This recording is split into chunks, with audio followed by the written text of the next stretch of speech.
7, 8점 정도로 해볼까요? 사실 그 어떻게 제가 아무리 잘해봤자 10점을 매길 수는 없을 것 같아요.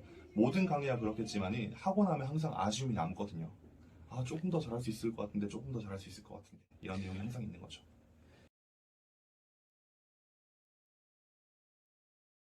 아, 효용성 굉장하죠. 왜 그러냐면 제가 실제로 오프라인 강의를 많이 진행했었지 않습니까? 해봤는데 사실 오프라인 강의를 진행할 때는 조금 더 마음이 조금은 가벼운 게 있어요. 왜냐면 조금 뭐 이야기를 풀 시간도 많고 이런 내용도 저런 내용도 뭐 좀 자유롭게 할 수 있는데 어쨌든 이 온라인 강의라는 거는 좀 축약을 해서 집약적으로 이 뭔가 짜내가지고 내 모든 것들을 다 이 한 번에 끌어내야 되다 보니까 조금 더 화법에 신경을 쓰게 되고 조금 더 인상이라던가 말투라던가 또는 어조라던가 이 모든 것들을 많이 신경 쓰다 보니까 사실 이 온라인 강의를 들어가지고 이 내용을 그대로 흡수만 좀 잘 할 수 있다면은 사실 엄청 충분하죠.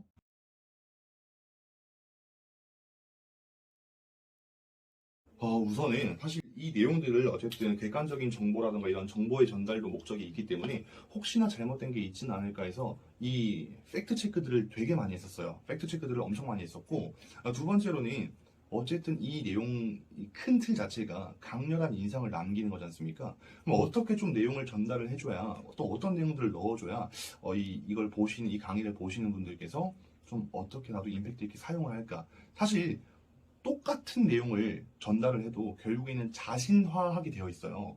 그렇기 때문에 모든 분들이 이제 개성이 있고 색깔이 생기는 건데 조금 더 도움이 되고자 하는 마음으로 많이 준비했었습니다. 아무래도 이런 강의를 준비하다 보니까 저도 한 번 더 복습이 되고 또 조금 더 파고들게 되는 것 같습니다.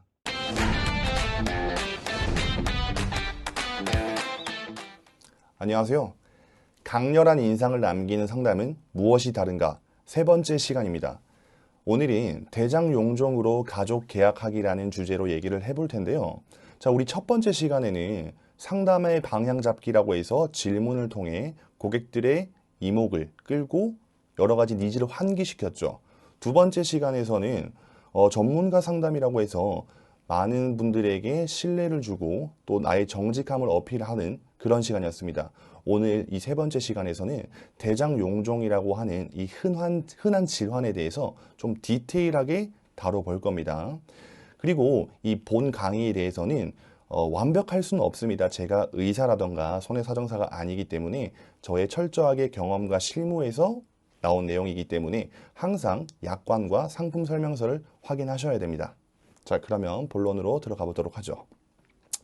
자, 오늘 꼭 알아야 될 핵심에 대한 내용 세 가지를 먼저 언급을 해보겠습니다. 우선은 우리가 가장 중요한 게 뭐였습니까? 질문하는 거였죠.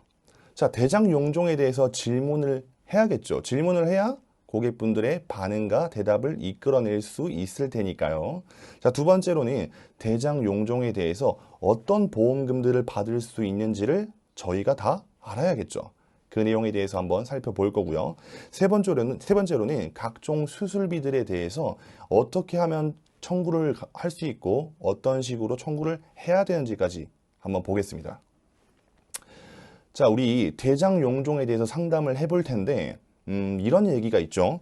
이 대장용종을 떼면은 대장용종 절제술이라는 이 수술명이 박힙니다. 근데 이 수술은 도대체 어떻게 그리고 왜 돈을 받을 수 있는지 우리는 알아야죠. 예, 그 내용에 대해서 좀 디테일하게 볼 건데 그 전에 봐야 될 게 뭐냐? 우리는 대장용종이 뭔지 알아야 된다는 거예요. 그래야 고객분한테 질문도 하고 그 대답에 대해서 리액션도 가능하겠죠. 자, 봅시다. 여기 대장용종에 보면이 굉장히 좀 어색하고 어려운 말이 적혀 있어요. 장점막에 생긴 혹이 어쩌니. 그렇게 설명하시면 안 돼요. 어렵잖아요. 듣기 쉽게, 질문할 때도 대답하기 쉽게. 자, 대장용종이라는 건 뭐냐? 우리가 이 뱃속에 있는 대장이 있어요. 이 대장에 작은 혹이 난 겁니다. 이 혹을 우리는 뭐라 한다고요? 대장용종이요. 근데 이 대장이 우리 몸에서는 엄청 큰 기관이거든요. 자, 여기 사진 보면은 충수부터 시작해가지고, 물론 충수는 수염이긴 합니다.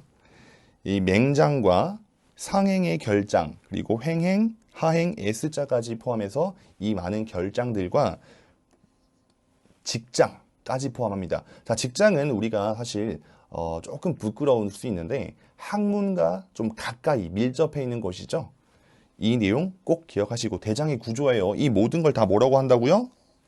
대장입니다. 이게. 네, 가봅시다. 자, 그럼 대장 용종에 대해서 좀 어떻게 질문을 해야 될까요? 굉장히 간단하게 질문해 볼 수 있어요. 선생님, 혹시 건강검진 해보신 적 있나요? 그러면은 이렇게 얘기를 하겠죠. 네, 했었습니다. 또는 언제 했었습니다. 그럼 우리는 다시 질문을 이어나갑니다. 언제 하셨었나요? 그리고 내시경 검사 하셨었나요? 내시경 검사는 위내시경만 하셨나요? 아니면 대장 내시경도 같이 하셨나요? 이유가 뭐죠? 보통 건강검진에서 내시경까지 하시는 분들은 위내시경까지만 하지 대장 내시경을 안 하시는 분들이 많기 때문이에요. 그래서 대장 내시경도 같이 했는지 물어봐야 되는 겁니다. 자, 그러면은 대답이 이렇게 했다라던가 아니면 위내시경만 했다라는 식의 대답이 나오겠죠. 예, 그렇게 하면은 저희는 그럼 이제 혹시 용종이라는 거 들어보신 적 있냐? 대장 용종 또는 위용종을 떼어내신 적 있냐를 질문해야겠죠. 그럼 거기에 대한 답변 나올 거고요. 뭐 있다 없다 나오겠죠. 그럼 우리는 뭐다? 리액션을 또 그러시구나로 해서 계속 진행을 하는 겁니다. 자, 근데 이 대장 용종을 우리가 떼어냅니다. 떼어냈을 때 이 부분이 지금 중요한 거예요. 그리고 이 수술을 했을 때 대장 용종 절제술이라는 이 수술을 했을 때 어떤 보험금들이 좀 챙겨야 될지를 떠올려야 됐을 때 저는 기본적으로 이렇게 8가지에 대해서 먼저 팍팍 떠올랐어요.